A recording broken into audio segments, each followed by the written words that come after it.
Cheers to Cheers. episode 56. Cheers. Oh, yeah. I got Coca-Cola Zero Sugar. Oh. Yeah, tastes terrible. Oh, I got some Boda box wine. Pretty interesting. Ooh, bougie. I have nothing, so probably water. Eventually, I'm going to get up and grab water. You know, it's really bad luck to cheers without anything, Evan. I know. I forgot it, and then we were starting, so. You think that concerns him? No. No, but you know what concerns me? Grant. Global Every warming? time we do the cheers, you swallow into the mic, and it's really disturbing. I do that on purpose. I know. I did this last week. Oh, I remember. Tonight is Monday, January 24th. It is 8:10 p.m. Welcome on in to the number one sports podcast in the state of Michigan. And football is the greatest sport in the entire world. Oh, F word. F word out the jump, because that weekend deserved it. My God. What a weekend. I think you're underselling it. Yeah, I don't know how Yeah, you it would is properly underselling. sell it. And we came on this podcast last week and talked about how bad the playoff games were last week. So 2 What a weeks ago, whatever you difference. want to say, the wild card weekend. And then the football gods just handed us a football glory just right in our face. And it was just all you can eat buffet. Best weekend Yeah. of football all time? You know what? I'm going to say yes. In my All lifetime, time. in my lifetime, You I don't gotta count name that. one, Evan. That I you don't think count is bad. that. I don't count that 1980s BS Johnny Unitas. This weekend was incredible. You're talking about football in general or NFL Just the football? best weekend of football in your life. No. It wasn't the best. I'm sorry. Contrarian Evan. I'm But- a bigger college football fan, so having just like 40 games on Saturday and then 16 games on Fine. Sunday. Best NFL Best NFL playoff weekend of all time, correct? Feels like it. has to be. Every single game came down to the last play in the game, and 3 out of the 4 road teams won. I mean, that's crazy. And I think, yeah, and 3 out of the 4 underdogs won as well. So just a wild weekend of sports that we're going to dive into. The full preview of the show is our weekly recaps, how our weekend was together, NFL divisional playoff recap of the weekend, and then college basketball. We'll do a little Michigan State talk because the teams are trending up for their matchup this weekend. Exciting stuff, guys. And then we will close out with a hangover draft that is inspired from another podcast that I listened to. And it's also inspired by Evan's actions this weekend, who went through a hangover this weekend. So I thought, what better way to talk about hangovers than after this weekend? Yeah. It's perfect. So also, we have a buttload of listener questions to work in here. You guys really stepped up. People love the anonymous group sheet. So we will start with our weekly check-ins. So how I want to do this is you guys discuss anything outside of our weekend together that was notable. If not, then we'll just skip right to the weekend recap. I don't think I have anything notable other than the weekend. It's a long time ago, though. I honestly don't think I do either. I think this week was pretty just like put your head down and get to the weekend. Yeah. Yeah, that feels right. Yeah. Yeah. So Yeah, should I we think that's start? I like this question to lead us off. A listener submitted question. What was your guys' best part of Friday night? We'll start with that. Evan, how about you? You want me to go first? So I don't remember like half of Friday night. So I'm just going to like my best part of Friday night was just everybody hanging out and having a good time. Being able to host with everybody coming over. Yeah, that is an underrated good feeling. I understand why moms like to really ramp up their hosting efforts. Like when you're the host and people are having a good time at your place, it just makes you feel extra good about it. Yep. What about you, Grant? Mine would be, for the people that don't like censors, are going to hate this, but because I want to censor some parts, but just being in a sweaty, crowded bar, Rick's American Cafe in East Lansing, and kind of like keeping your head on a swivel and turning to my right and seeing our friend, so bleep there, and then You don't have to believe. He's a friend of the program. He's been on the show. It was this person's birthday that wasn't on this podcast. What? And I see a female. He's basically like pretending to be the bodyguard of the DJ booth, just posted up, arms crossed, not letting anyone up to the DJ. This girl comes up to him and just goes, "Hey." So he says, "Is it your birthday? I hear it's your birthday." He says, "Yes, it is." And they just start sucking face. And I am just looking around at my friends and being like, is anyone else seeing this unfold? Like, it just so happened I turned and saw it as it was happening. And I think that moment just kind of encapsulated one of the better parts of the night and just how absurd it got at times. That was it for me. That was going to be mine, too. So I'm going to pivot. Two-parter. Another anonymous person doing the same exact thing. And Evan screaming, pointing it out. That was really funny. And then also, Michigan State giving the business to Wisconsin. That was a good part of Friday as well. Yeah. That was a surprising game. And we learned our lesson of trying to keep tabs on sport games while logistically moving around cities and drinking. Yeah. And Evan asking me what the score was because he was to the point where the screens were blurry to him, so he couldn't see the score. So I had to keep telling him every time. It happened. Shout out Luke, who told me we were actually losing, and I guess I screamed at him saying, "What?" I just couldn't tell what was going on TVs. So we fast forward now to Saturday night. Same kind of idea, different city. What was the best part of Saturday night? I'll go first this time. Oh, go ahead. For me, it would be Evan's brother, Wyatt, getting on the stage and belting out "Don't Stop Believing" for the people. That would be my favorite moment of Saturday. I'll go second. This would probably be one of the top 10 hardest I've ever laughed in my life. Is a member at the bar we were at singing "Sweet Child of Mine" karaoke version, and my stomach was actually hurting, and I was doubled over laughing at how this man was performing this song. And I can't sing myself, so I feel bad making fun of him. And then he also, the theme of making out, he gets off a stage and just starts kissing a girl. After delivering the worst karaoke performance of all time. I wish I had it on recording.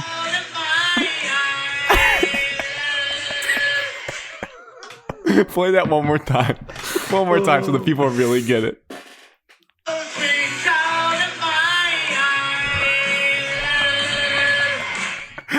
I just remember, dude, he went, "Whoa, oh, sweet child of mine." Oh, it was one of the hardest I've ever laughed in my entire life. And then like in the middle when there was like lulls in the song when it's just solos, he's like, "All right, let's get it, everyone." Let's have a night. He's like, "You guys having a good night out there?" And then he just gets a groupie off stage and just makes out with her right when he walks off. Evan, the best part of your Saturday night. Karaoke all in all was pretty well. Shout out to the DJ, just absolutely great moment. Flawless of his karaoke.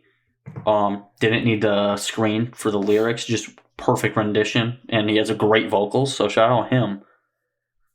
The next John Legend, it felt like. I was witnessing that was John Legend on the birth of a John Legend. Not enough people in the crowd were cheering for him.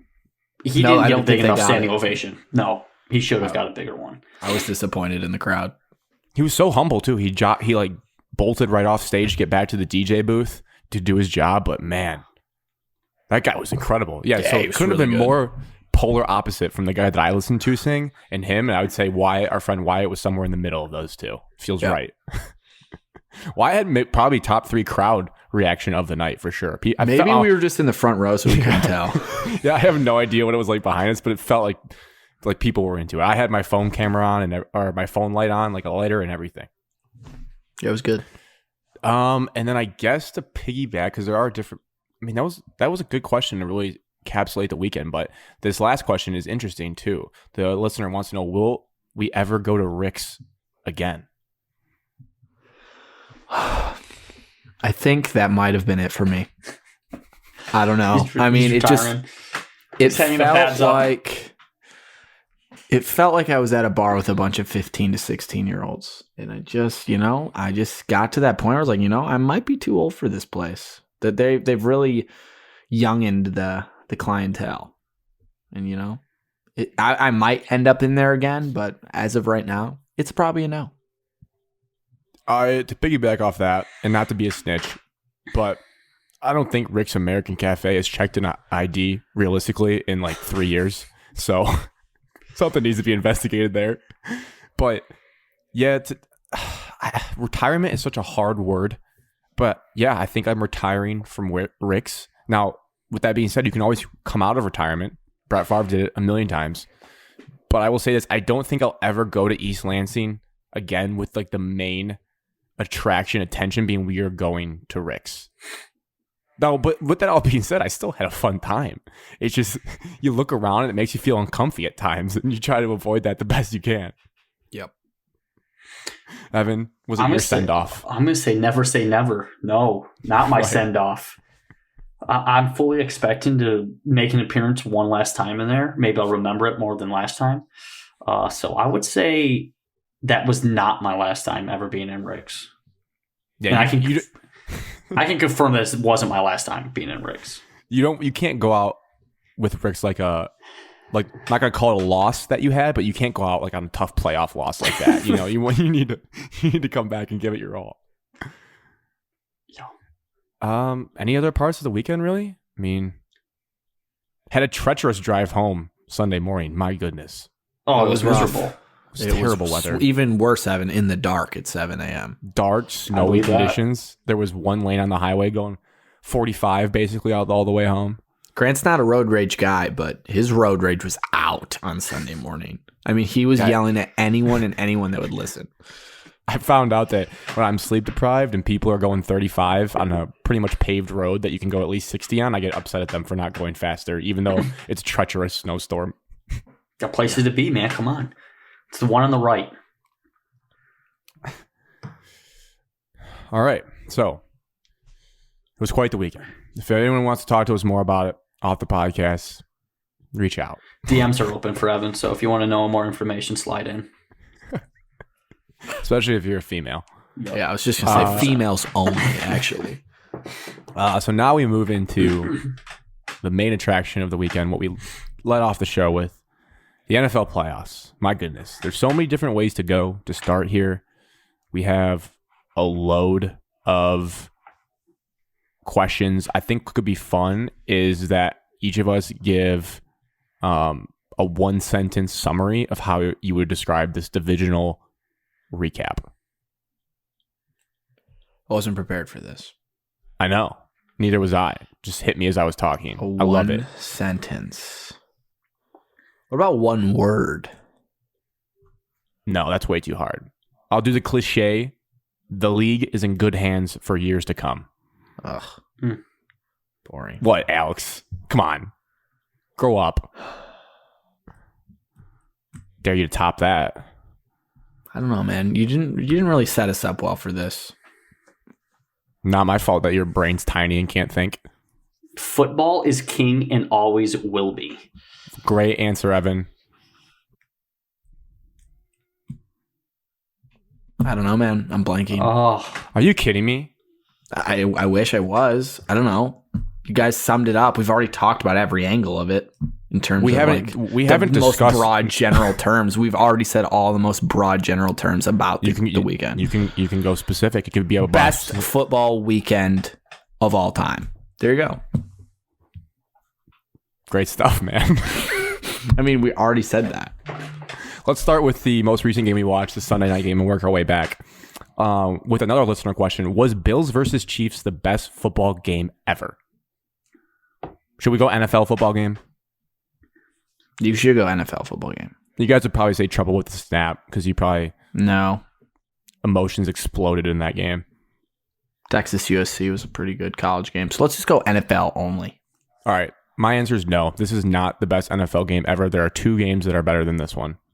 Name them. That I've been alive for. That's all that really matters as well. The best game I've ever seen would be Patriots-Seahawks Super Bowl, and the second one would be Patriots-Falcons Super Bowl. Those are my 2. I think the Super Bowl definitely gives it an edge. And those games had like really memorable plays. This game is as amazing as it was. There's not like really one specific play. In a weird way, the play that would come out to me the most would be the Gabriel Davis snapping off a guy's legs and they lost. Evan with the peace sign for Tyreek Hill. That was a sweet play. Yeah, I mean, 55-yard touchdown. But when I think about the 2 Super Bowl games, you have Julian Edelman's catch against Atlanta. Also, Julio Jones had a stupid catch in that game. And then you have the curse catch down the sideline when he bobbled it off of his legs and caught it against for Seattle. And then obviously you have the Malcolm Butler pick. So those 2 games are the best I've ever seen. As a Chiefs fan, I will be biased here and say yes. That was the best game I've ever seen. There's like 4 lead changes in the last minute 44. I mean, it was a roller coaster of emotions.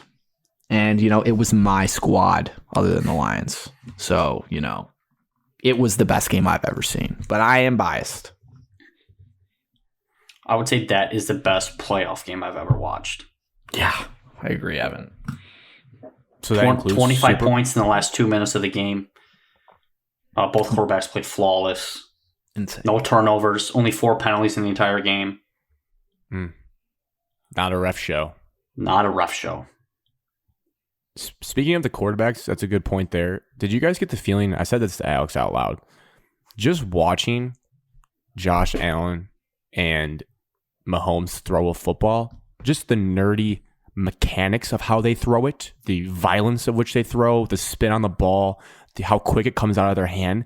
It's a different throwing motion than Jared Goff even has. Like Jared Goff comes back and like winds it up and noodle arms it, when like Allen and Mahomes is like they're holding like a dart in their hand, throwing at a board, and it just snaps out, and it's like they can throw it 75 yards, and it just spins like a Nerf ball. It's not even the same sport really. Watching them play quarterback, Jared Goff should not be mentioned in the same paragraph as the 2 of them. Never. He's not even remotely close to them. It was much different. Imagine if the Lions had something like that. How much better would they be? Oh my gosh, dude! I'd be broke. I'd try to go to every game. Mahomes was rolling right and did a little flick of the wrist past the defender perfectly in the chest of Tyreek Hill. Just like Jared Goff can't even sniff doing that. No chance. No, absolutely not. It's crazy. It was unbelievable. Watching it, I said I want my next quarterback to be just like Josh Allen, but it's impossible to replicate him. No, he is a not 6'5" athlete that can also run you over. He's bigger than any defensive back, so he runs way better than Cam Newton. He probably runs a 4.5. Cam Newton was like the most person you can compare to him, like running style. Like they're running power sweep with him. But also he can throw a 75-yard bomb over your head if your safety's just standing flat-footed in the middle of the field, like he did on yesterday. He's insane. Yeah. And everybody's joke out of the college is, oh, he went to Wyoming. Oh, he has accuracy issues. See what happens when a quarterback actually works on things. Gets put into an offense that can develop. And then you put players around him for him to succeed. Wow, what a concept. You guys hear that? Someone's plowing right now. We're just going to grind through this. We're going to put the heavy noise reduction filters on this podcast. But back to the throwing, it's like it is the development, like with, because in his first year he wasn't super accurate. Still, there was problems. It didn't look great, and then you just say you give him a chance. You don't write people off, and you put him with the coaches you said, and they develop him, and now he is what he is, and he's like super confident, and he didn't really make any mistakes, because like in his other playoff games he's been prone to mistakes in the learning curve, but like he doesn't really mess up. He didn't mess up at all. I think he had 9 touchdowns and 0 picks in his 2 playoff games this year. Insane. And lost. Yeah. And I guess that kind of can pivot into another listener question. And the minute the game ended, I said, well, get ready for all the overtime rules change, opinions and whatnot. And I guess the question I have to you and the question a listener wants to know is, what should happen with the overtime rules in the NFL? What should they be? I think that it should be so similar with the field goal. If you kick a field goal, the other team gets a chance. I think it should be the same for the touchdown, but only one chance. So if the team who wins the coin toss, they score a touchdown, the other team gets a chance to score a touchdown. If they both score touchdowns, it's just the next score wins after that. Because, it could go forever. That's the whole reason why they have this rule. So, I don't know. It's never going to be perfect. Look at the new college football playoff or overtime rules and how garbage it is, going for 7 times. That's not better. I think they let like a monkey pick an option out of a hat for that. That makes no sense when you think about it. Horrible. So as long as they don't do that, it's still better than that. They were running late in their meeting of how to fix overtime. They're like, well, what if we just do this 2-point thing? I'm like, yep, sweet. Time for lunch. I lean towards you, Alex. I'm going to try to explain it a little bit differently, or how I'm viewing it. I'm fine if they keep this current format for the regular season. And then when we get to playoffs, try to visualize it like, because I saw someone tweet about it. It was Tim Buckley WX, give him credit on Twitter, talking about an analogy. We have to think about the possessions in overtime. I think would be best like extra innings in the MLB, because everyone kept saying, well, play defense. He was like, that's like saying if someone hits a home run in the top of the 10th and it ends the game, and then people would say, oh, well, you have to pitch better. It's like, well, the team at the bottom of the 10th still gets a chance to tie the game. Like, the game's not over if you hit a home run in the top of the 10th in baseball. So, and that clicked in my brain. I'm like, that does make sense. Like, why wouldn't it, or couldn't it be? So in last night's game, the Chiefs go and score. The Bills get a possession. They have to score a touchdown, though. It's like, that's it. Like, the clock still runs and everything, but you have to score a touchdown. So then other scenarios, the Chiefs kick a field goal. Okay, if the Bills kick a field goal in the one possession they get, it keeps going. If they score a touchdown, they win. And then if Chiefs don't score, Bills don't score, now it's next scores wins essentially, because they've both at least had a chance. So that's how I see it. I want to see Josh Allen have the ball, and like everyone's like, well, we need to end the game. Well, I don't know. I would love to have seen like a 5 overtime game. I didn't want that game to ever end. Yeah. There's a bunch of boomer takes out there today. Like Grant, you were saying, it was like, oh, you should have just stopped them on your one possession you got. I was like, oh, you saw the way both of those offenses were working. And then I saw a bunch of good tweets yesterday. I said, Josh Allen's biggest mistake of his career so far is calling tails in a football game. A 50-50 chance to get it right. And of course, Josh Allen took the high road and said, if we got the ball and scored first, we'd be celebrating too. But I'm with you guys. Both teams deserve a chance of offensive possession. And I think Colin Cowherd had the worst take of all time today. Oh, that doesn't surprise me. Yeah. He was on his show saying they're never going to change the overtime rule because it gives you such disadvantage if the team plays an extra 10 to 20 minutes of the football game. And so I was thinking about this and I said, so imagine going into a locker room and going up to the players and say, sorry guys, this is too big of a disadvantage for you guys for a chance to go to the AFC Championship game. We don't want you to like get tired or get hurt. So we're just going to give the other team a championship. It completely just doesn't make sense. Like, okay, guys, you have a chance to go to the Super Bowl. Or we don't want you guys to get tired for next week when you have 6 days off, 7 days off. Which one are you picking? It's just like the boomer mentality. Just does it for clicks. I believe it 100%. It grabbed you, Evan. It got you. You clicked. I was watching. And I was kind of in and out watching. And then I walked by the TV and I hear this. And I just stood and stared at him. I was like, there's no way he's saying this right now. And then Rex Ryan's on Get Up saying how, well, they had the number one defense in the NFL. Why couldn't you stop anybody? And so... I don't know. It's Patrick Mahomes and he's dialed in. I don't blame you if you're going to argue, well, they should have never been in that situation to begin with. The overtime, okay, but overtime happened. Get over it. Overtime, we're in overtime. Free football. Everybody loves it. Now that's when the rules need to change. Yes, the Bills could have done 2 things differently that everybody's going to talk about for the rest of the postseason until up to next year. But overtime needs to change. Josh Allen deserved to have the ball in his hand. The only other option I could think of is just kind of like college basketball or like the NBA, just like a 10-minute period. And just whatever happens. Who is ever winning at the end wins. Yeah. The problem is you get to the point where if you go the whole 10 minutes and it's still tied, then I don't know what you do. Keep going, baby.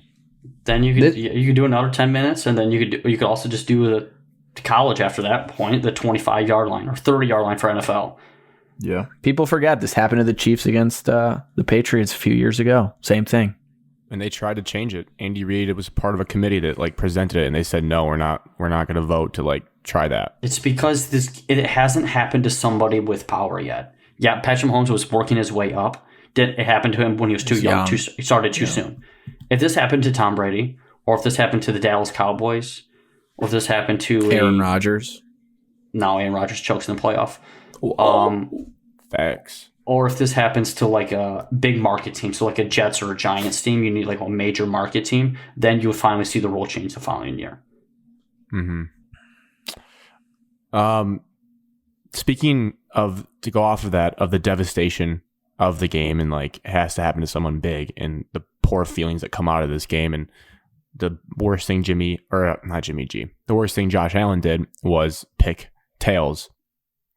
Could you imagine being a Buffalo Bills fan today? And I want to ask you guys, because it hit me as I was listening to the shows today and taking in all the news. Would you rather be a Buffalo Bills fan or a Detroit Lions fan? Bills. Now, I know you're going to say, we have Josh Allen. We're going to be around for the next decade, guaranteed. Grant, they have won a playoff game. But the suffering, but it goes back to our point of, would you rather lose in horrific fashions? But Alex, we always go back to, would you rather lose tight, heartbreaking games or get blown out? In our case, like never really be in the dance. Like there's something to be said of just living your nice, no pressure life of a Lions fan and just kind of always have the hope, as opposed to just being crushed year after year after year and never winning like the big thing. No. In miserable, gut-wrenching, missed field goals in the 90s, 4 Super Bowls, didn't win anything. Now you have Josh Allen. You lost at Arrowhead last year, and now you come back this year, and he plays his balls off, and they lose again. No. We had this discussion, like win a national championship to suck for 10 years. I don't want that. I want to always be good and have a chance. No. It's not like that, because the Bills haven't won a national championship. They haven't done... I agree, Grant. I said you win a national championship, then you suck for 10 years. That's not the option I want. I would rather be good and never win and always be there and have a chance. The Lions are a puddle program. Disgustingly terrible. Haven't won a playoff game in our life. Haven't even been close one time. Have never won the division in our life. But there is some comedy relief to that of being like that bad, whereas the Bills, there's no comedy. That's like deep depression. How much it sucks happened. To be eliminated from the postseason in like week 9 every year. It sucks. It's not fun. We don't even watch our games. Waking up this morning, I'd rather be a Lions fan than a Bills fan. I would not. 100%. Waking up this morning, for that morning after feeling, I'd rather wake up today as a Lions fan than a Bills fan. I feel bad for them because the gut wrenching. I do feel bad. It does suck. It does suck, but they were there, and they personally right now I'd rather be a Lions fan. Someone has to lose one of the greatest games in postseason of all time. It just sucks that they would not be saying that if you would be riding in the streets of Detroit going after Goodell to change the overtime rule if that happened. It would suck. Lions. Yeah, it would really suck, but I would be hopeful for the next season because I have a good team. Oh my God. Dude, do you imagine how miserable we all were after the Dallas playoff loss? Imagine doing that like 8 times as a Bills fan. That'd be maddening. I'd rather be a Bills fan. Imagine after the Cowboys, yeah, but and Mahomes isn't going anywhere. Mahomes isn't going anywhere. Yeah. Social media is more relevant. You just have to live with it. So you guys just always being in this like endless rebuild mode where it's never going anywhere. You like that? Better. That was not the question. Grant simply asked this morning, would you rather wake up as a Lions or Bills fan? And this morning, I'd rather wake up a Lions fan than a Bills fan. For just today, maybe, but that's not really what he was asking. Until probably like week 4 of next season. when we looked terrible in our first 4 games. And And I bet, we're 1 and Bills are 3 after sweet. the first 4 games, then we can all just cheer for the Bills anyways. Well, not me. And not you, Evan, because you're a Titans fan. Correct, unfortunately. Can we talk about how the AFC is loaded with all these young QBs and the NFC just doesn't have any? What was the deal with that? I had that in my massive QB talent gap. It feels like how why is remember there the no NBA? one in the NFC that's young? It's the Lions window, baby. That's why you want to be a Lions fan. Oh, fuck. Let me think about this. Let me think about the NFC teams. Brady, teams. Rodgers, old. Because it hasn't transitioned yet. Stafford, AFC was pretty old. AFC was It's all old heads. They're about to Kyler. be out of the league. the AFC got all the old heads out sooner than the NFC. That's what they were probably thinking about 5-6 years ago. Look at all the good quarterbacks in the NFC, and the AFC had all the washed up quarterbacks. And now it's just a flip. It's a reverse. Yeah. Now the NFC is going to be going through what the AFC teams are going through. God, so you're telling me we're going to have Josh Allen soon? That's awesome. Maybe a Mahomes. You will never find another Josh Allen. Maybe a You'll Joe never Burrow, find a Lamar. Maybe someone good. Lamar. Oh, I would still take him over what we have, Evan. get him out. It's not even a top 10 quarterback in the NFL. You would No. take him over Out. Goff. Out. No. Out. You wouldn't? No. It's one of the most overrated quarterbacks of all time. No, Evan said no like that because he is deep in his point, but that was a no. I know I should say yes because yes is the right thing. Say that. You Yes, I wouldn't can. take Lamar. Yes, I over can. Jared Goff. Joe Burrow won that division his second year over Lamar Jackson. Yeah, no, Evan. I already said Joe Burrow was better than him. I'm just saying you're taking Jared Goff over Lamar is the stunning part. But we can move on. Someone clip that though for the future. It's a good point. Don't clip it. It's a good point though of having the hope as a Lions fan where we feed ourselves on hope of that the NFC is looking more wide open. Because think about it, if we were trying to go through this Dan Campbell rebuild with Mahomes, Allen, Burrow, and Herbert all ready for the next decade, I pretty much would quit the NFL. I'd be like, this is not fun. At least we can maybe hope in 5 years we can lose to one of those guys in the Super Bowl, or maybe get lucky and win a game against them in the Super Bowl. But how what's could you that have face, hope Alex? for this franchise? I like where it's trending. I mean, we'll get into this later in the offseason, but I am hopeful. They sucked me back in. I know we already got in this huge thing yesterday about it, but there's never been anything to hope for. In this Because some of these teams that are good now always sucked. And then they just... There's one blueprint out there right now. I don't want to we don't have to get too into it. We'll get to it in a later show in the throes of the summer. But you just San Francisco 49ers. The San Francisco 49ers. Jimmy G. An historically great franchise. Had 10 completions and 100 yards and beat Aaron Rodgers in Lambeau Field. With a ridiculous D-line and Deebo Samuel. Yes, that's what draft picks are for, Alex. That's why we're in the toilet right now. We're battling and building to that. Our offensive line is in place. We're going to be able to run the football like them. Now we just need to add a couple more, at least 5 more good pieces. A team that's been in 7 Super Bowls. Yeah, we're super comparable to that franchise. Sure. Having past prestige helps, but it's not helping the Packers. They're choking every year, and they have this past prestige of Vince Lombardi. They still win. They still win the division, and they still get to the NFC Championship. Hang your banners. You've had 30 Hang your 6-win banners, Grant. We haven't done anything. It's not about I'm not trying to sell you that the Lions are good. I'm just saying when you watch 30 uninterrupted years of Hall of Fame quarterback play and you have 2 Super Bowls, I don't feel as bad about being a Lions fan because that sounds miserable as well. That would be more maddening. Again, at least I know we suck. So yes, you'd rather I'm a loser. be a Lions I'm a fan loser. than a Packers fan? Yes. Waking up today, yes. Because Rodgers is gone and you have Jordan Love unless you make a trade. And you're $50 million over the cap. So I'm what are glad you you guys do are prideful, but being a loser sucks. So it does. But at least I have loyalty and I don't jump ship. You're a Bengals fan right now. No, I'm not. I don't that's why on Saturday I wasn't really cheering when they won. I almost felt guilty for Evan because he owns merchandise of the Titans and has been a fan of them longer. I felt like a fraud. I'll be honest. The fact that we have to have backup teams every year is the reason being a Lions fan stinks. We can't ever just watch our own team be good. Yeah, but when it happens before we're 30 in the next 7 years or 6 years, it's going to be one of the greatest days of our sport watching lives. Well, I'm looking forward to it if we ever get there. I have to get something off my chest. I hope Evan agrees, but you know what? I'm so stuck in this point. I don't even care. I know Alex agrees. Tony Romo is the worst analyst in sports right now, and he's terrible. And I don't know how this hype got built. I guess it was kind of cool that he used to predict plays when he first started out, but that dude is absolutely atrocious at calling football games, and he actively makes me like the game less that I'm watching. He was horrendous yesterday, and that's an understatement. Maybe it was just yesterday's performance, but it's bad, and I don't like it. And I have several points of when he really irked me throughout the game. He talks well into the snap about some big picture legacy that no one cares about in the moment. He's talking as like Devin Singletary is already 5 yards downfield about the legacy factors of Mahomes and Allen in the fourth quarter. Like, do that when you're coming back from break and set up the game. Don't talk, and then Nance has to like catch up and try to tell us what happened. And then he congratulated Sean McDermott on a playoff road win with 13 seconds left in the game. Like, dude. I mean, I pointed that out several times. It's very unlikely, but can we just not say, like, congrats to the Bills when the game's not over?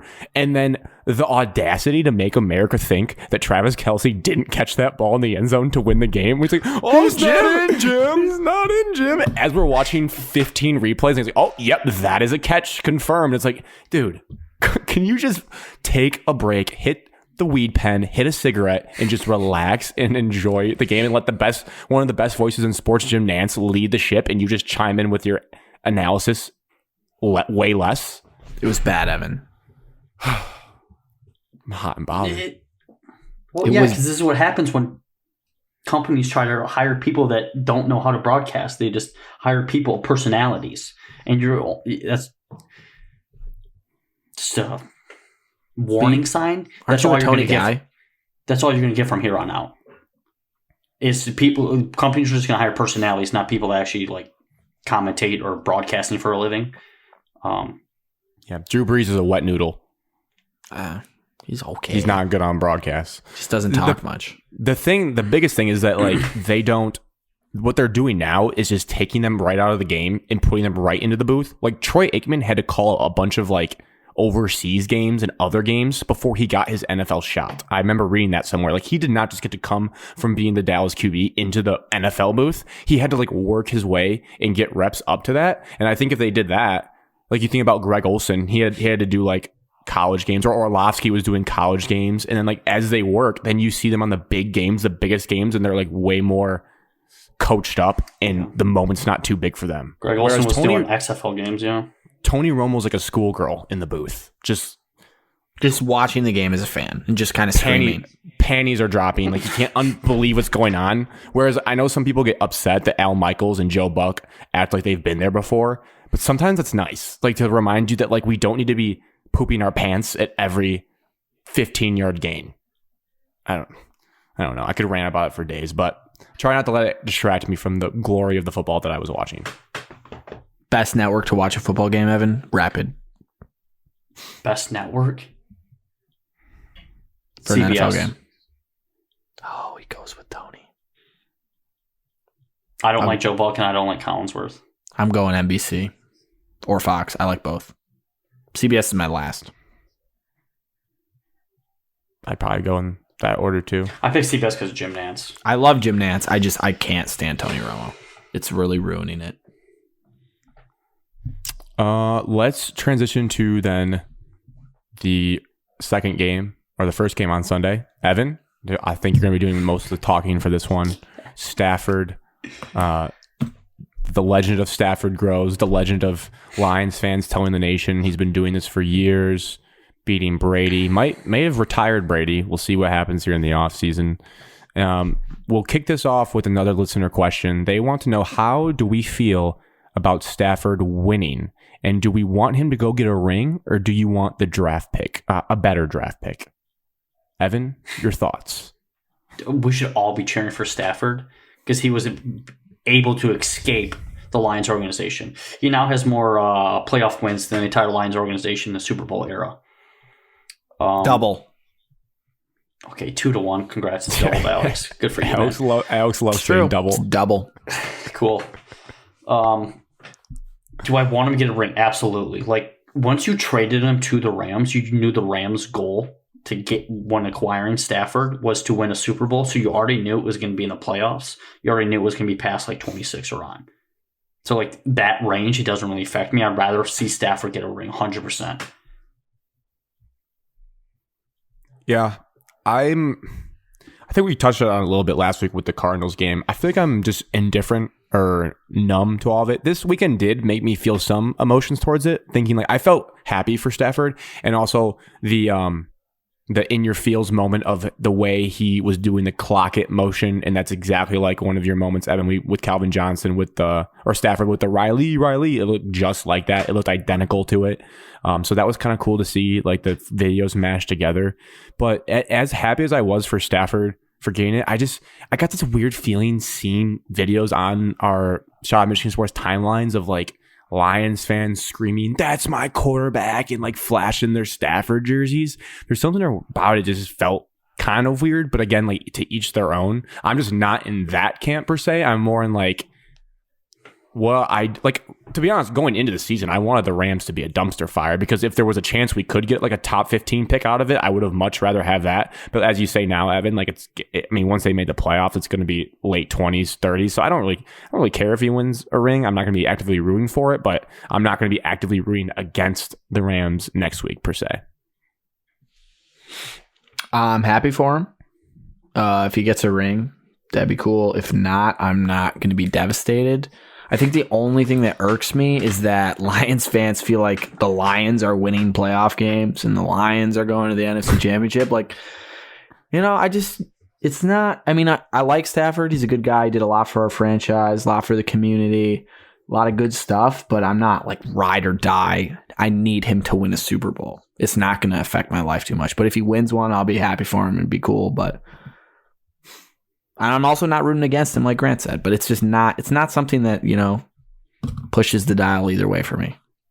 The tough part to swallow. Like, we know here that we root for a joke of a franchise, but him going out and doing this makes our franchise look even worse and more of a joke of a franchise, because like it's just confirming all those biases and the questions in the back of your mind that you would have watching him play as the Lions quarterback. Like, how much of this is Stafford's fault? He does throw untimely interceptions sometimes, but like this just cements the dude always had it, and he just had poor people around him helping steer the ship.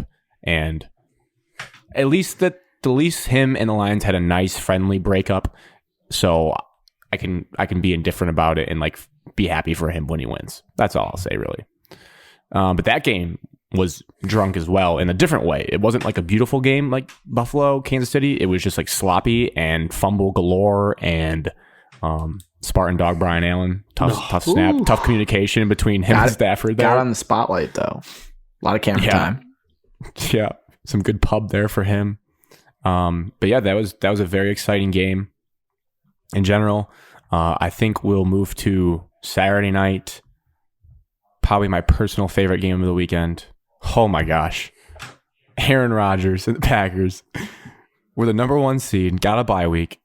Snowy, treacherous Lambeau Field, a West Coast San Francisco team led by Jimmy Garoppolo. Yes, I said Jimmy Garoppolo came into Lambeau Field and upset the Packers, who are now bounced with a salty quarterback who didn't even want to play for the franchise and then changed his mind midseason. He's having the time of his life, and they lost. And the scene of him walking off the field with his little hands in his pouch and he gives the peace out or the rock sign to the fans was one of the more fun moments I've had as a sports fan this year. And I know the people that listen, if you disagree with me or don't feel this way or root for a different team, oh, you sound like such a loser, Grant. Like, you find this much joy from watching the Packers lose because the Lions are so bad? Yes, I do. I established I'm a loser NFL fan. I work for a loser franchise. So if that makes me a loser for finding this much joy in Aaron Rodgers' stupid face losing, then call me a loser. But I had a great time watching that game. A great time. It's my favorite part of the postseason every year when Aaron Rodgers loses. I told the guy in the bar that we were at wearing an A.J. Dillon jersey, sorry about the loss. I didn't mean it. I just said it because I felt I had to. I didn't mean it at all. I wanted to tell him, your team sucks. You have as many playoff wins this year as we do. How's that feel, man? I didn't say it, though. I was classy. Didn't he not even respond to you? He was just like, yeah, it's whatever. Like, he was still despondent. Wearing an A.J. Dillon jersey 5 sizes too big down to his knees. True. But And then also, just for the background, it was a great moment. Shout out to Evan. His eyeballs were working overtime when we got to that bar. So backstory was we were going to a bar celebrating the weekend of birthdays, and we were listening to it on the radio, which shout out the Uber driver for having that on the radio. That was incredible. Sirius XM. So we also pulled up the video so we could kind of get both pictures. And it's when the San Francisco's driving, they get to like 4th and 1 and they get stuffed in Green Bay territory. There's like 6 minutes left. We're like, oh, this game's over. Like they can't move the ball. It's 10-3.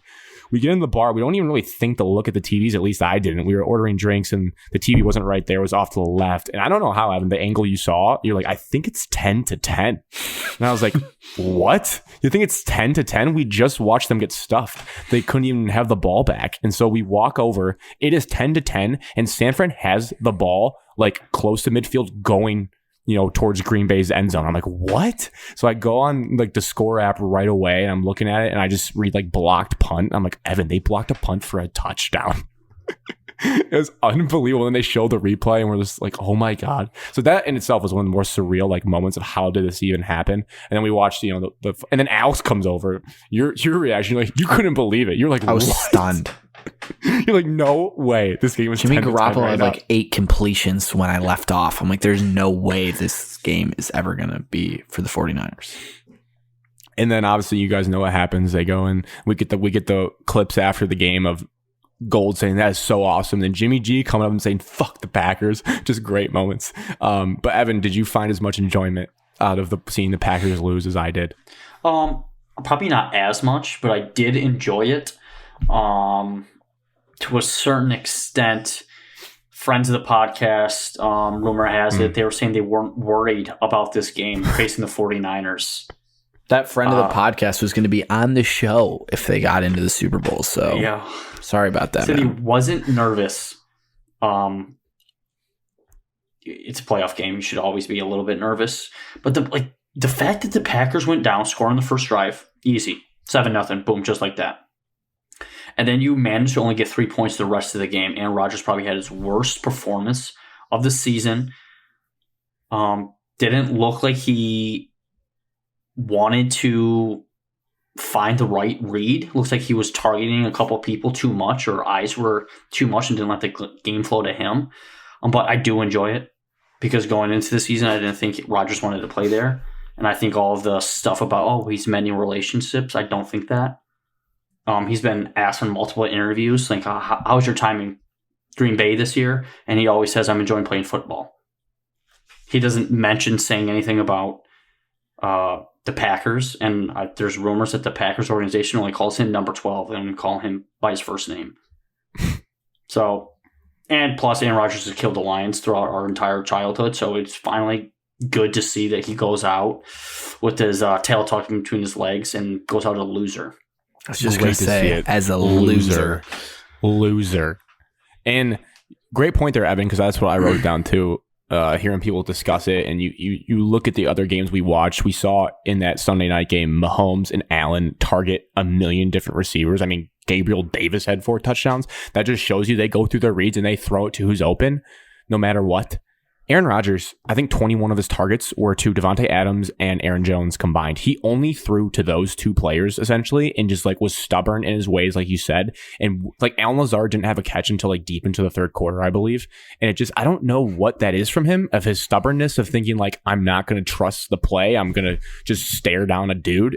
And it was clear after the first drive that San Fran's like, all right, if you're just going to stare down Devontae Adams, we're going to double team, blanket coverage, stack them, whatever. And it just wasn't there.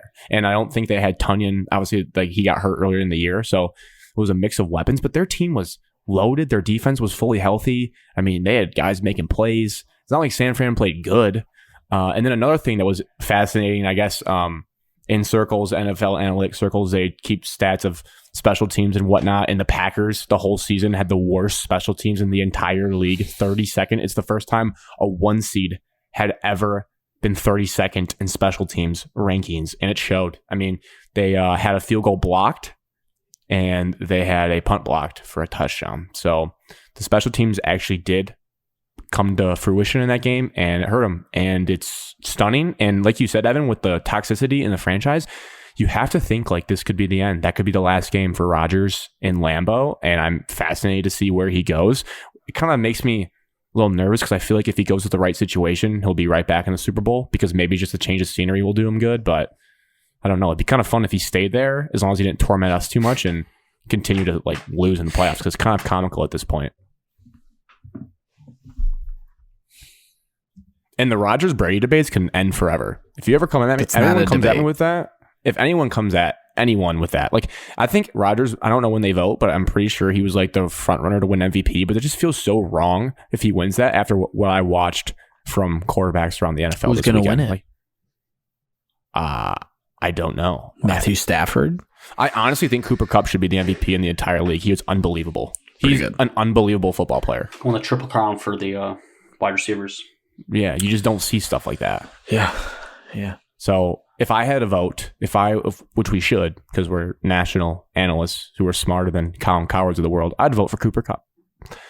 The last game, sorry, Evan, I'm not going to be gleeful. I'm just going to say Ryan Tannehill, woof. Dude threw 3 picks, and 2 of them were absolutely massive blunders, and he couldn't just play the Jimmy G role and hope it worked out. He just tried to do a little too much, and I mean, it really cost them. I watched back the game again today just so I could piece it all together. Both teams seem to run the ball pretty well. Jamar Chase is an yards after catch Jesus. Like, he's just incredible at it. So hard to tackle. But it just felt like a game. I'm not going to have some fake bravado for my Bengals that we're going to go into Arrowhead and win. Like, they got really lucky in that game. So I'm just happy to be here at this point. Yep. I mean, I think you can put the loss on Tannehill. It's pretty simple. Statement from Evan. Who are you eyeing in the quarterback market? It's unfortunately Tannehill's going to stay there because of his cap hit. There's not really that many quarterbacks that fit that scheme to be like a game manager. Jared Goff. Okay. But it is just devastating that you have 2 weeks off, a week off as a bye. You're the 1 seed, and you're only managing 16 points. To a solid defense, I wouldn't say they're fantastic. I wouldn't say they're overwhelming. Your secondary got caught up with them, below average. You generate 9 sacks. So you sack Joe Burrow 9 times. How do you think that game's going to go? I think you'd win by 10 points at least. Titans win by 10. You're like, hey, you get 9 sacks. Derrick Henry scores a touchdown. You're feeling good. No. Turnovers, untimely turnovers, and Grant, you said it, like he had to be a game manager, not cost him the game, and those turnovers are the number one why. Obviously, you can you can come back from like that first drive, play action, see if they're going to bite on Derrick Henry, and the safety didn't bit. So, like the batted ball at the line, and the interception late at the end of the game. So, where was he looking on the 3rd pick? What was he looking at? Alex, I don't really know. I try to get over it. I wanted them to run the ball more. Clearly, obviously, you can't run just into the crowd. But they refuse to have just a QB sneak on 3rd or 4th and short. We were watching. It was like short 4th and it was at the end of the game, 4th quarter. Yeah, it was 7 minutes left. Third and one when they read option with Tannehill. They run a read option instead of running just a QB sneak. I'm a QB sneak guy. Always will be. 3rd and 1. No, QB option. Okay, now it's 4th and 1 again. Now we're going to hand it off to Derrick Henry, but we did do this slow counter, fake handoff left, come back to the right. Well, the entire Cincinnati Bengals defense says, you know what? Screw it. We're just going to blitz everybody. Engage 8. And it was a negative 2-yard loss. Engage 11. Cincinnati came back and didn't do anything in 6 plays. They got sacked. And then you throw the interception at the end of the game. You basically handed the win to Cincinnati. Well, Evan McPherson took it. Great kicker. Wow. I think he's got to be top 3 in the league after what I saw on Saturday. Nails. And Evan, to go off of that point, a big picture takeaway I had while I was sitting here today thinking about the games is like the amount of coaches and coaching blunders we saw where they just overthink the game because these moments get so much pressure.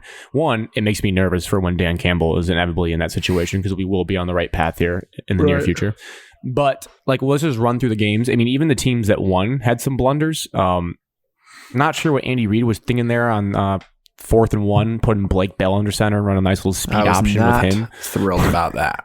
Alex was cursing his name, cursing Andy Reid's name. Like, you have the best I said quarterback some in the mean league. things about Andy Reid in that moment.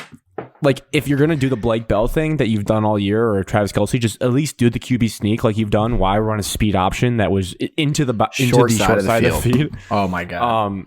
The Chiefs, you have not electing to squib kick deep or whatever, to take some seconds off the clock. You kick it into the end zone. And then you run like the softest Charmin pillow prevent defense 2 plays in a row where you're just gifting them 20 yards. It's like, did they forget that a field goal tied the game? I'm not sure.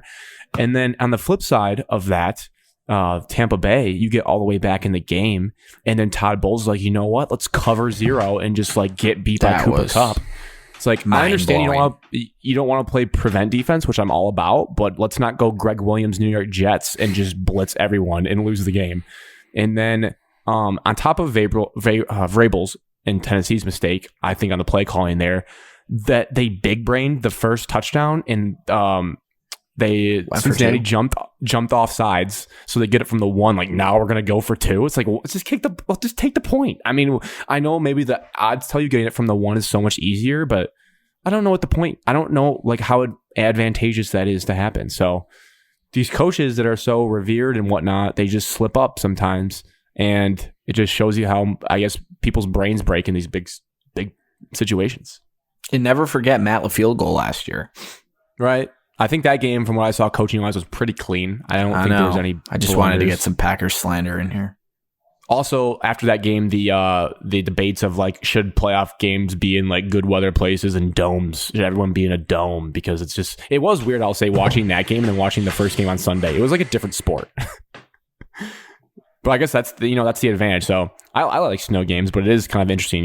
A playoff game can just be shrunk into, like, way less points because of the conditions one team lives in. Yeah. And then my last thing I want to have, I saw a cool stat today. Just makes you think like, wow, that's pretty impressive. Kansas City will be the first team ever to host 4 straight AFC Championship games. Do you guys know the team that they were tied with that they just beat? No. Buffalo. Philadelphia Eagles hosted 3 straight from 2002 to 2004, and the head coach of that team was Mr. Andy Reid. So Andy Reid is a conference championship hosting extravaganza. They That's pulled just up what he that does. graphic on AFC championship appearances, and Donovan McNabb had 4, and I was like, there's no way he had 4 and only went to 1 Super Bowl and got shellacked. I only remember him in the NFC Championship game. I think it was against like Atlanta and Mike Vick. Was that an NFC Championship game? I remember that. That's like the only one I remember as a young child. The Panthers, he would have played Delhomme at one point. I don't think he played. Must have. I don't think he played. There's no way he played Mike Vick. No, I'm the like NFC very Championship sure he played Mike Vick at least in the playoffs. Probably in the playoffs, because what Super Bowl was Mike Vick in if it was an NFC Championship game? It could have been the year the Eagles went to the Super Bowl. They could have beat the Falcons in the NFC Championship game to go to the Super Bowl. Oh. But, it could have been a divisional game. Either way, that's like the only game I remember in the Donovan McNabb playoff era. Oh, could have beat the Eagles in that year. Yeah, probably. All right. Well, our last NFL question, very last one, be quick, from our listener, Gino. As you woke up today and you saw what it takes to be an NFL winning team, who would you prefer the Lions to draft on this day at number 2, and like one sentence, why? Go ahead. You've been going first all day, man. Whoa. It's all yours, man. Floor is yours. I would say waking up after the divisional round. Who do I want? I would say a pass rusher, so I'd probably say Hutchinson or Thibodeau. I agree. I've narrowed it down to Hutchinson for now. I just think you look at all the sacks that we saw this weekend and the dominant D-line play. We don't have that. And we talked about how bad our sack numbers were last year. Pass rusher, no doubt. Probably, if I had to pick today, I'd go Hutchinson. But if you identify Brad Holmes and you're like, hey, Kenny Pickett or Corral is Josh Allen, draft him there. If they turn to Josh Allen, then yes. Yes. All right, so let's get into some college hoops. Cue that CBS intro music. I kind of forget how it goes, or like the round ball rock that Fox now has, which is awesome. Our 2 teams trending upwards. let's still start with the team that is not ranked in the AP. We'll start with Michigan. They turned things around after their COVID break. So maybe the COVID planned pause, joking, was successful. Joking. It was cool to dunk on Dan Dockich. I was going to tweet about him so we would block our account. We could say, hey, Dan Dockich blocked us. Sweet. Because he said after Indiana beat Purdue, IU basketball played so well yesterday, ... Like Michigan might try to duck the game. Just kind of like Michigan might not want to play him. Well, sorry, Dan. I know your team was undefeated this year at Assembly Hall until the Dickinson Dick Man came in there and just dicked around and scored almost 30 points right in your face. And the man, the myth, the freshman, Caleb Houston, has come to life after we coached him on how to be. He listened to the podcast. Productive. I mean, it was pretty obvious. We didn't reinvent the wheel. He just started simply making open shots, which was a great thing to see. Started talking some trash, got a technical after making a shot. You don't see that often. I'm not sure what he could have said there.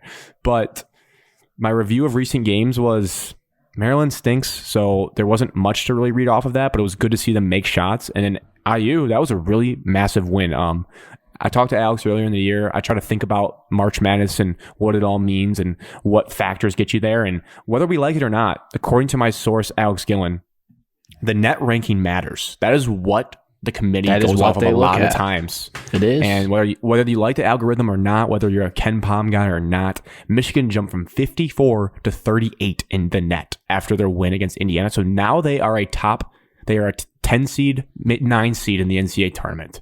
They're back. The expectations are back, guys. What a difference a 1 week made of no expectations for this team, NIT bound. No. Now it's time to put your foot down and build off this momentum. But as we might get to in the preview of the Michigan State game in the week ahead for them, obviously Northwestern, they play midweek Wednesday. That's a trap spot because you just had a massive win. We saw Northwestern come into the Breslin Center and beat them. So definitely could happen at Chrysler. Got to play disciplined basketball against them. So we'll see how that goes. But feeling good about the basketball team I root for. And I'm curious. I know you guys, we got the Big Ten leaders right now. Probably favored Big Ten champs regular season sitting across from me on the Zoom call. So how do you guys feel about the Michigan State Spartans after they dusted Brad Davidson? In the second most watched college basketball game on FS1 of all time. What? That cannot be right. I'm dead serious. I just read that on Twitter like 20 minutes ago. That's because it was on like 5 TVs at Rick's. Second most watched of all time. I technically did not see that TV if that was at Rick's. It was, I'm feeling great. This guy is not falling in East Lansing. I mean, I think his Big Ten regular season champs are bust at this point. Not to put too much pressure on the guys. Yeah, no, I agree. We need to play better at home, but we're road warriors. We are undefeated on the road this season, including a big win against Grant's alma mater, Butler. What'd you guys like most from their performance against Wisconsin? I would say spreading it around. I think he had 5 double-digit scores and being able to win in that environment by the margin that they did with Gabe Brown scoring 3 points. I look at that and I'm like, wow, that is a team effort, picking up the guy that was struggling and, carrying through against a top 10 team. Yeah, I would say it's scoring, obviously. We talked about a little bit how there's no superstar on the team, but you can have balanced scoring if somebody's having an off game, and that showed up. 50% from the 3, 52 from the floor, held them in the 40s from both, and we got to the free throw line, so we made 22 free throw attempts.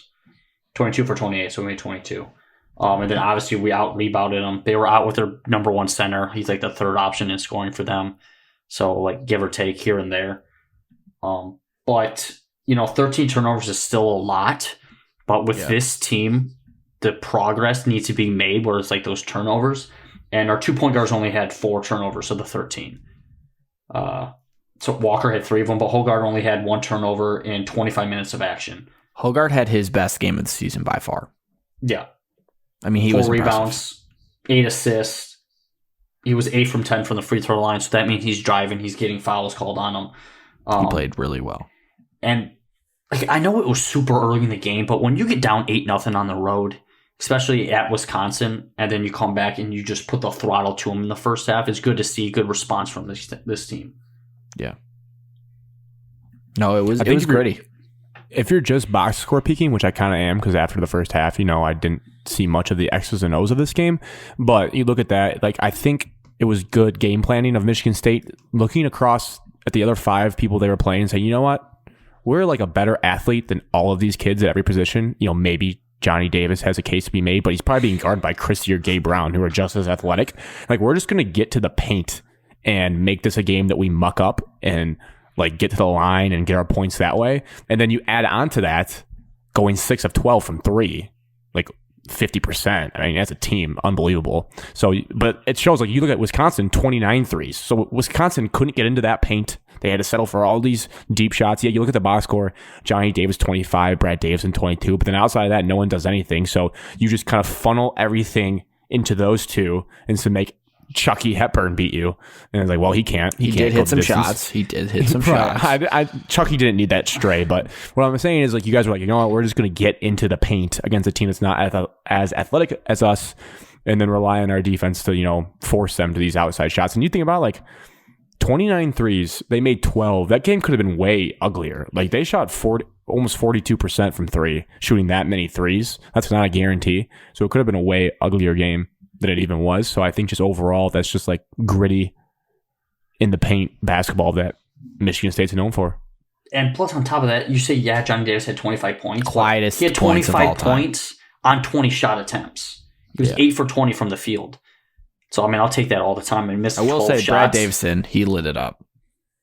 He played really well. He's like 8 of 11. He was 6 for 10, so he made half of their threes. He was 6 for 10 from the 3-point line. Yeah, he was too late. He kept them in it. But now I think, we tee up Super Tuesday in the Big Ten. I'm very fascinated to see how this matchup goes between Michigan State and Illinois. If I had to pick right now, my gut says Illinois is winning the game. That's not that's probably expected. I'm sure they'll be favored because I think what I talked about there with the athletes, like they have the guards. Trent Fraser is just going to be an absolute menace. But then again, you guys had a blueprint to beat basically the same team. They've added some better 3-point shooting pieces. They don't have Ayo Dosunmu though. Alfonso Plummer, Granderson is shooting well, and I believe Kofi is like going to be fine and everything because of concussion that he went through. He'll be back, but I know some people on the show do not fear Kofi. I'm not saying you should, but I'm just saying, obviously, Wisconsin was a good test. I think Illinois is even a test above. So I'm very curious to see how you guys feel the vibes going into this game and what we're looking for here in the matchup. Well, what was that? Illinois, according to ESPN, has an 80% chance in the ESPN BPI to win this game. Looking at the stats, when I was looking at the Wisconsin stats before the game, Michigan State was better in almost every category. This is kind of the reverse. Illinois is better in a lot of the categories. Score more points, give up less. Almost the same field goal percentage. They actually rebound better than us, which is a little surprising. So going into it, I'm definitely much more nervous than the Wisconsin game. But, they had the blueprint last year to rough them up. Really need to muck this game up as much as possible, I think, and just, battle down low, get Kofi uncomfortable, maybe get him in some foul trouble early. That would really help. I'd say the X factor that I don't know a ton about is, has Curbelo been good since he returned? Phenomenal. Yeah, that part really scares me because, he had like over 20 versus Purdue in his first game back. Hogard, he did just have his best game of the year, but I'm a little nervous with him on a shiftier, faster point guard like Curbelo. So I'm a little nervous how we're going to do defensively on him, but, the odds are probably not in our favor. But, we're road warriors and we're gritty. So there's always a chance. I mean, I do like our chance in this one. I'm a little bit more nervous than Wisconsin because it's a road game in the Big Ten. Kofi probably will be back, but I think Kofi is a stat stuffer against inferior opponents, and that's when everybody's going to glamour and brag about him. When he actually gets to like big time competition, his stats kind of come down to like average throughout the NCAA. He doesn't move well in the paint, doesn't defend well in pick and roll situations. You can match up there. Bingham maybe will hit a couple jump shots. I don't know if he will be able to, but you can at least get him away from the basket where you can drive. And then their guards are talented, but they don't wow me enough to where they can like take over a game. I should say they're on the shorter end. Our guards are bigger collectively. So whoever Christie or Gabe Brown are on is going to be a matchup in our favor. And it's just all, how are you going to manage the fouls? How are you going to manage the help side defense against Kofi? You got to limit one shots, and then get out and run. Get him in a track meet and see how many fouls he can get early. I think Michigan did pretty well against him for most half when we saw him. And so he's going to get his rebounds. He's going to get his points. It's just you got to limit it where he's not the driving factor for their offense. One other thing I'd add is Gabe Brown cannot disappear in this game either. I mean, you got away with the last game. Everyone stepped up, but I don't think that's a recipe going forward. You need him to get his 13.6 points per game. You need that from him. I think he was 1 for 7 against Wisconsin last game. I mean, we're saying possible. You have Sissoko, and you tell Sissoko, hey, man, you got 5 fouls, use them all. And you just turn into hack and shack with Kofi. Break his nose again. You're going to see Sissoko on Tuesday. I'd be surprised if you didn't. You just turn Illinois fans are going to be in his butt. He's shooting like 50% from the free throw line. 67.6. I can't wait to watch this game. I'm shooting 60%. Rather up thinking about see him shoot 2 free throws and then him trying to just attempt an easy dunk. So it's going to be a collective effort. Yeah. I think Bingham's length can get to Kofi. It did last year. You know, he's got the long arms. I think Kofi could. Bingham's just got to make sure that Kofi doesn't get into his chest. Because if the guy's taller than you and you get into his chest, he can't go vertical on you because then he's over your hand. If Bingham can get away from him where it's just jumping from that situation, I think the length can bother him. Brad Underwood did not commit to Kofi Coburn playing today, by the way. So we might be talking about all this for nothing. Well, good. And then it also helps on you need help side, weak side, and then you need a rally when the ball gets kicked out. I don't think Kofi passes well out of the paint because I feel like he's just a black hole. As soon as he gets it, he's going up with it no matter what. So that's a benefit for us. Now, the preview for our game might be kind of shorter because I think the best way to ask it for the Michigan State game, 12:30 CBS, prime slot on that day. Alex and I will be skiing during that, so I'm not sure how we're gonna have to figure out. Great plan, guys! Yeah. I can't believe we messed that up. So it might be like I'm thinking championships. If we're thinking we right really now, messed up, Evan. What I'm thinking is what we do is we come into the ski lodge around like 1:30. So like at the end of halftime, and then we just watch the second half. We go back on the mountain basically after that. Unless it's a blowout. Unless it's a blowout, then who cares? So I guess the way I want to say is I'll answer it first. But my question for us is is there any other preview X's and O's you see for this game as opposed to when we first broke down the game we thought was going to happen? And for those that don't know or haven't heard, you can go back and find that episode, obviously, of like when we broke down what we thought would be the first matchup.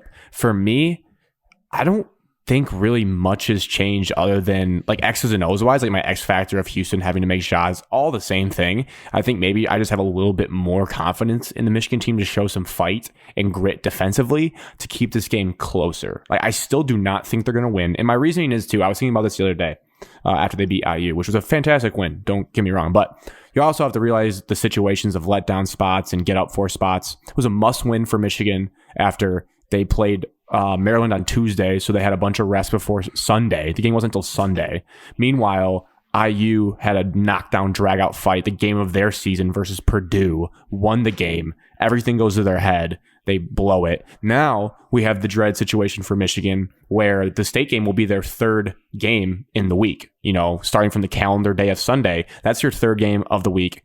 So I'm more just hoping they put to bed Northwestern and go out there and give it their all against Michigan State, but there's going to be some tired legs, whereas the schedule in this case helps Michigan State in a sense because you guys got your game out of the way Friday night, then have Tuesday, then you get the break until Saturday. So it's going to be advantageous for Michigan State in that situation. So that plays into the X's and O's. And I just think like the idea of the anger that was felt by Michigan State when they had to drive back to East Lansing after the game got canceled, whether We know the protocols were met and all that stuff, but there's still like just going to be that anger they can muster up. Maybe Michigan can take the Duck comments, and it might be a very angry game on Saturday. I cannot wait for it because I could definitely see the Michigan team rallying in their locker room saying they read all the tweets about how they're scared to play Michigan State. I think it's going to be an all-time Michigan State game, at least out the energy out the gate. And you have the villain of all villains in college basketball, Dickinson. If he has a game like he did against Indiana and it's a tight game and he's doing like the motions, like dropping his dick basically on the court and pumping up the opposing student section, my goodness, they might need bodyguards everywhere. Like that's going to be Nick Stauskas times 10. So I'm all excited for that, but I still don't think like the Michigan team really will have a jump juice at the end of the week. I hope I'm wrong, but I will say this is why I'm a delusional fan. I'll just keep the hope is like the scenario as if Michigan State were to lose both their games this week and Michigan were to somehow win. The fact that State would be 6-3 in the conference and Michigan would be sitting right there at 5-3 would be stunning considering how like the first half of the season is portrayed, and it would just give me a new life for this season. That's all I want, just to be back in that mix of the Big Ten race with the big boys, but I don't see it happening. So I think nothing's changed. That's my long-winded answer. Nothing's changed for me other than I want whoever's on Caleb Houston to just put him in a torture chamber. Michigan's offense is much better when he can shoot. Doesn't take rocket science to understand that. So I would just, put someone on him, make him extremely uncomfortable. You can, based on what I've seen this season, if he starts slow and struggles early, he's not going to figure it out. It's not going to get better for him. So if you can do that, you make Michigan one-dimensional with just Dickinson and Eli Brooks again, and then they're nothing special. They beat Maryland, who's awful. I understand they beat Illinois, but Illinois had some guys out and COVID issues and whatever. But they beat Maryland, a bad team, and then they play Indiana in a bounce back. Impressive win. They did play super well, but my outlook on Michigan hasn't drastically changed. I mean, we talked about how they probably should go 1-1 or 2-0 in those games anyways. So nothing's really changed for me. I feel like they're getting better defensively as a group. I think that Illinois game was a little turning point for how much effort you have to give. I'm expecting them to. They're obviously going to play better. I'm expecting them to come out just with as much energy, wanting it, than people are probably expecting. X's and O's. You got to limit Dickinson down low, and then I think Michigan State has to get out and run because Michigan's not as deep off the bench as Michigan State. But it's going to be a great atmosphere. It's kind of hard to look forward because it's Saturday. It's a whole week in front of us, and we both play a game, so you never know. We both could lose on our weekday games, and then it would just kind of be a moot point. But yeah, and all this is like assuming everyone's healthy, obviously, because like then we'll throw everything out if something happens midweek. Yeah. But being into the student section is going to be electric factory. We'll see how responsive fans are to the Michigan team. I know Izzo was like, I don't blame them. But we'll see. See if there's any bad blood between the players, like you touched on. There's gonna be so many like duck references in like T-shirts or like signs. Like it's gonna be crazy. There might be like little rubber duckies that they hand out that they throw in the air when the first basket's made. Michigan State doesn't really let us do anything fun, so there's gonna be shirts for sure. Someone's definitely like been working on they're gonna be funny too. I'll laugh at them if it's well done. You gotta tip your cap to it. Michigan's definitely gonna play well, and it's not gonna be some 40-point blowout, but yeah, it's a rivalry game. It's gonna be tight. I'll leave it with is if Caleb Houston makes his first three, bad news for Michigan State fans, good news for Michigan, because it really is as simple. If he makes the first one, he just plays differently. And then the surprising guy off the bench for Michigan was Terrence Williams. He had a really nice game in Indiana. So if you can get that, because you thought you could have Brandon Johns be productive, he also did make a three in his return to action, so that was good. But if those two guys can give you anything from like that backup power forward position, that will definitely help them in this game. Because like Evan said, the bench depth is not great for Michigan. I mean, you had 25 from one guy and 19 from the other, and then Terrence Williams had 10, which is unexpected. So it's still a long shot for them. Don't get too crazy, Michigan fans, leading up to that game. Don't start talking trash. I would not bank on Terrence Williams to have another game like that against Michigan State. But no. All right. I'm excited for this. The Hangover Draft. I've got a hangover. Who knows what that means? Doesn't that mean you're drunk? No. It means I was drunk yesterday. Similar to our Christmas one and ones we've done in the past, we're just kind of doing it more nonchalantly with just us three with no voting, just kind of, but there's still fun topics to talk about. Again, inspired, like we said off the top, from our friend Evan's experience this weekend on Saturday, waking up, and he grinded. He performed at night. He drank beer. I watched it happen. He did not go cold turkey like in past times that he's had this situation happen. Yeah. But the categories are 5 categories: a drink, a food, a cure, a mindless show to watch, and your worst next day obligation. And I want to say, too, a cure can be a food or drink as well. But you could like draft it and say, that is my cure. I'm using it for that category. Because there are people believe some cures that fall into the food and drink category. So kind of play it by ear. Hopefully we don't have to veto anything and see how this goes. The random number generator. It's been a minute, guys. So Alex is going to be 1. Evan is going to be 3, and I'm going to be 2. 2. I will go. Fuck. I'll go 2. I'll go right in the middle of this draft. Wow. 3, Evan. I'll go number 1. Why not? Screw it. And Alex 3rd. I love that when Evan always has the chance, he goes first, even though he hates having to make like Decisions. on the pressure decision of the draft. I feel like the draft is so much more relaxing if I'm not the first pick. No, all right, I Evan, want to be first. any category you want. Any category. I'm going to go with food first. Hangover. I'm going to do bacon, egg, and cheese bagel. Nice. Can't Some complain. substance, Can't argue. some grease, some good quality eggs, and then a bagel with cream cheese. Go-to breakfast, and I think it hits differently in the mornings. Is there any specific place that you like getting that from? Not really. I'm more of a home cooked kind of guy because change up the eggs. Sometimes scrambled, sometimes over easy, sometimes hard. So, and then that way you can put as much cream cheese as you like on it. Yeah. So me, Evan went food. I will go with the worst next day obligation, and it's just work. If you're ever really hungover and you have to go to work, it's potentially one of the worst things of all time. Yeah. Alex, faster horses, baby. Monday I know after you're Faster thinking about Horses. that right now. Worst day of my life. I'll never forget it. That was the worst day of my life. And that's honestly what I thought about when I was going to make this my first pick. I was like, yeah, I like that just stinks so bad. Oh, man. All right. I'll go cure. Sleep. Pretty simple. Nice. And you know why that's a great pick? Because that's the only like real cure there is. Like everyone isn't has their anything little else. yeah. Like if you're really hungover, the only thing that makes you feel better is just time lapsing through the form of sleep. Yeah. So back to you. I'll go worst next day. And I'll go it's kind of broad, but like a family event. Like where you have to go see a bunch of people. Being social, yeah. Like a family holiday. Yeah. Seeing Just your what aunts and uncles, and they're like, "Oh, are you hungover?" You know what? I am. Yeah. Quit asking me.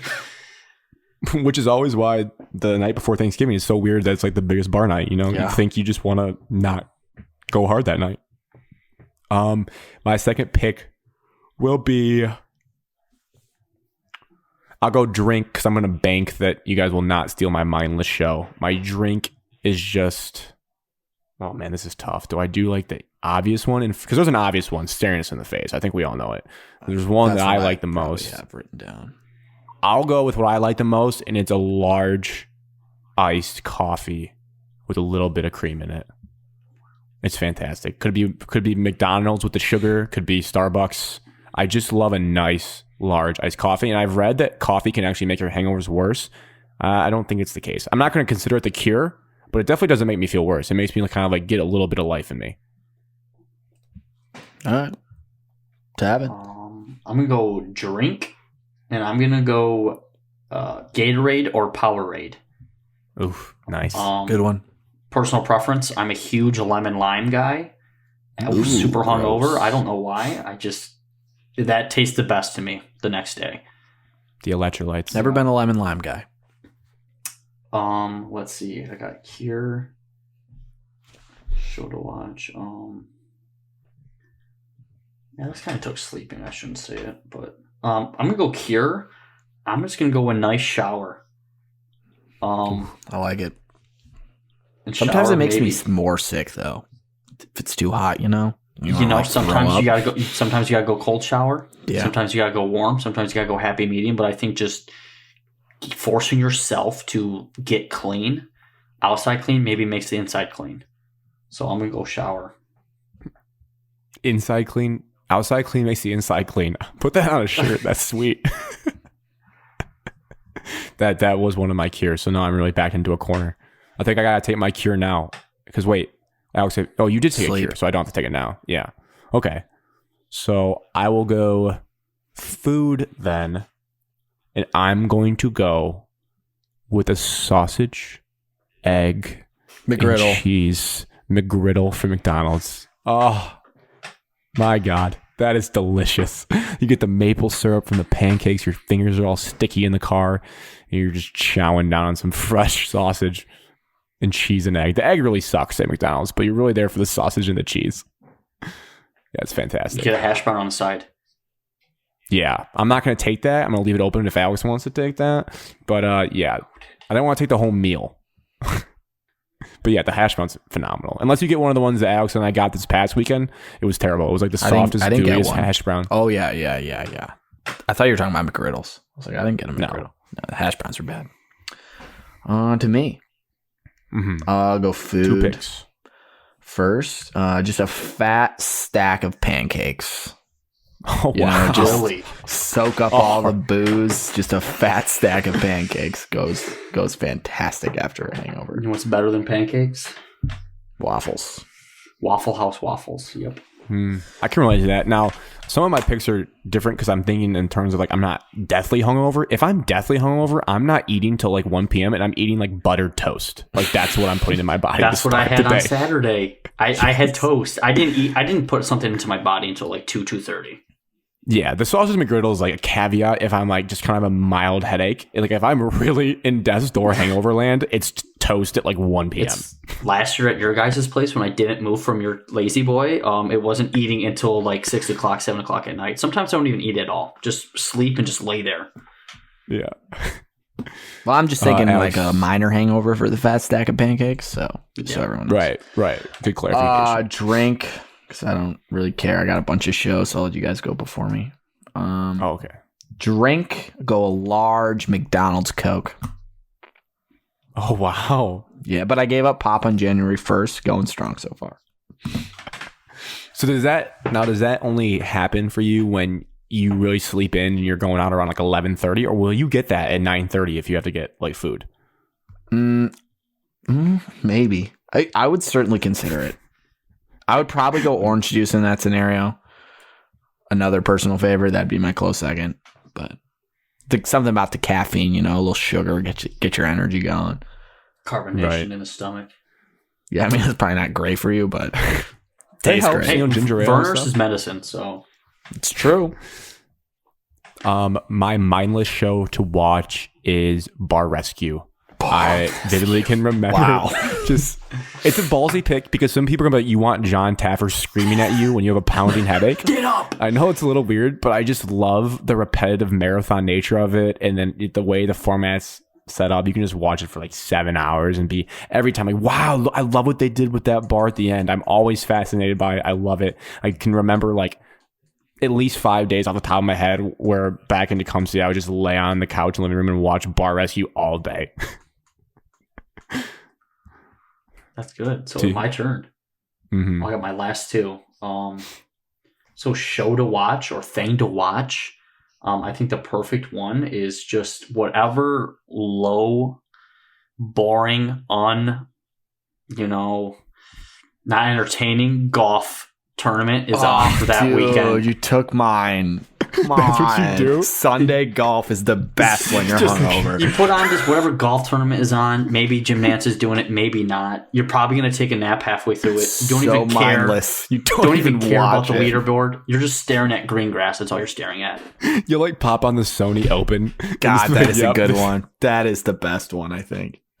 That sounds It's really quiet. great. It's not going to be loud. You don't really need like voices. Like, oh, maybe I do want to tune in. Oh, I haven't seen this episode yet. Nope, just golf match. Don't even care. Yeah, that's Um, good. That's good. And then personal preference, worst next day obligation. I'm gonna go traveling or Oof. just car rides. Oh, Either is either you physically have to drive yourself, or Oh, yeah. you have 4 hours back from the Wild Beaver Saloon in Indianapolis, and you have to sit in just a cramped back seat, and you have nowhere to go. Yeah, and then we're in Michigan. We all traveled on Michigan highways before. There's not one nice highway, and it's just bump city. The trek down from the camping trip solo this year, I almost fell asleep like 5 times, and it was a torture chamber. My head was out the window with the air going. I was chewing gum. I was smacking my face. I was just trying to get to where I needed to be so bad. me in the back of Wilkins' car on the way back from Defiance, just laying in the back row. That was the worst. And then, That like, was the absolute worst. So like being hungover in the car rides, you don't really know like where you're going. You're kind of out of it, and then any little like sudden like jerk or like movement just like settles your entire body off. It's just like, yep, So this is many over. instances of wanting to throw up in the backseat of a car. And travel was a good choice there too, because I've heard that flying hungover is even worse. I've never done it, but I heard it's terribly bad. I can only imagine how, like, in the tight quarters, claustrophobic, probably nauseous as well. My last pick will be The Cure. My first pick would have been cold shower, so I will not go that route because Evan took showers. But 1B, and again, this is if I'm not deathly hungover, is a nice, well-made Bloody Mary. Really gets you back on Bloody track. Mary down from my drink. It's so good. To have yourself a day. I can vividly remember on the camping trip as well, after the night after I puke, I was down bad before the beach. I was like, I cannot do this. I'm laying there by the fire, and I'm like, I just need a Bloody Mary. So I make one. You don't put as much vodka in those days. You don't double shot it. You do like a half a shot, and then your body's like accepts the alcohol, the hair of the dog, and you're like, all right, the headache's starting to go away, and you're back. It's perfect. To me, final one. Mm-hmm. Show. These are just like based on what I did all through college. So this, I'll go with the one I've done the most, How I Met Your Mother, because I've seen every episode. So I just pop that on, mindlessly watch it, laugh a little bit, great time. And then also, my roommate in college, Cody, he always would watch The Office and, just pop that on, just not really watch it, laugh a little bit, take naps, just sitcoms like that. You can just pop them on, not pay attention. Those are the best. That's it. You have one. You don't have one last pick? No, that's it. Oh well, I'm bad at snake drafts. Honorable mentions. Anything that didn't get said that should have been said. A Or if more Subway people probably foot would've been said. long. Oh, Wow. Jesus. I love Well- I love soaking up the booze. I think wait, Evan, what did you say for your drink? I drink lemon lime Gatorade. Oh, well, the obvious one that I think was probably the nerd one was just water. Yep. I mean, I think I wrote that ice water down. I didn't even write that down. like Alex, we could have gone specific like the hydro flask water. Like it's just ice cold. You have a phrase about it. Like that really Cold is water phenomenal. actually makes your stomach more upset. Whoa. Says who? You have to bleep this out. Told me that.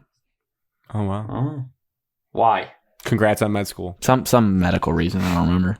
I was chugging ice water Saturday morning, so maybe that's why. A nice, like if you sleep in a while, a nice greasy cheeseburger will do the trick as well. That just feels A nice burger. in your stomach. I wrote burger down. I had a McChicken McDouble combo. Oh wow. Liquid IVs for Cure. Yeah. No one. Well, ibuprofen would have been a great one. Yeah, I almost ibuprofen. put ice water and ibuprofen as my cure, but Sneaky, mindless thing to watch. I know it would have been kind of bending the rules, but I feel like in our generation, TikTok has become popular. I found Yeah. myself laying in bed hungover just watching some TikToks. Yeah, that could work. But then I get tired because I'm hungover, having to hold my arms up, and then I just plop down and go back to bed. I put for like a worse next day, just from personal experience, when you got to get up at 7 a.m. and play in a golf scramble. Whew, man, that is not great. When the whole team got way too drunk the night before and they're all puking before you start. Yeah, that's great. Good stuff. There was one I was thinking of for... No, it slipped my mind. I will say it's not a cure, but maybe preventative measure. If you take a cold shower at night before you go to bed. Now, I haven't done this in years, so I'd have to see if it works. I used to do it in college a lot. If I had to do something the next day, I would have to like do athletic department shifts on the weekends, and I get drunk on a Saturday and I have to work like a soccer game at 9 a.m. I would like take a freezing cold shower in the public like showers or whatever at night, like freezing cold, and then just limp back to my room, like just get in pajamas right away and get to bed. And then you wake up and it seemed to work. I didn't feel as bad. I put more booze for a cure. Yeah. We already basically said that. The Bloody Mary route, but that could also be a mimosa. But there's something about champagne that kind of makes me want to throw up in the morning. Yeah. I don't know. Champagne just feels like, ugh. It's the pickle juice in the Bloody Mary that survives our bodies. I think we covered it all. I can't think of many more. I'm sure there's one that I'll think of later, but Wyatt Panda Express. Oh, really? Is that the move? That's heavy. We have had a lot of hangover situations, a lot of friends, and some people are just like, some people get whatever weird they crave, stuff. Chipotle. Whatever they crave at that 30 seconds. It's like, yeah, I'm getting this. I'm more of a stick to routine. Like I'm grabbing my same like 4 or 5 things. I just don't know how somebody could just grab a full meal of like Chipotle or Panda, just let it sit. I mean, I'm guilty of getting a big order of Taco Bell. Oh my god. Yeah, I was just saying that. Like, I'm not afraid to do that. If anything, I prefer it. But I won't do that until like 3 or 4 p.m. It won't be at 9 a.m., but it'll be noon or later. But I'm also the worst person to experience because I act like just the biggest wuss of all time anytime I'm hungover. So you don't handle hangovers the best. It just really hits you different. It does. I don't know why. The blood. That's the problem. I'll tell you what sucked. I wasn't a hangover, which is a lack of sleep. It's not mindlessly fun to like regular season football is okay, but when it's playoff football, like I was in and out of the Bills and Chiefs game a while, and then I had to like sit up to make sure I saw the fourth quarter. That sucks because you have the serious FOMO when you're in and out of a nap because you had to work. The worst, like the big, yeah, one of the worst. Yeah. Next day things.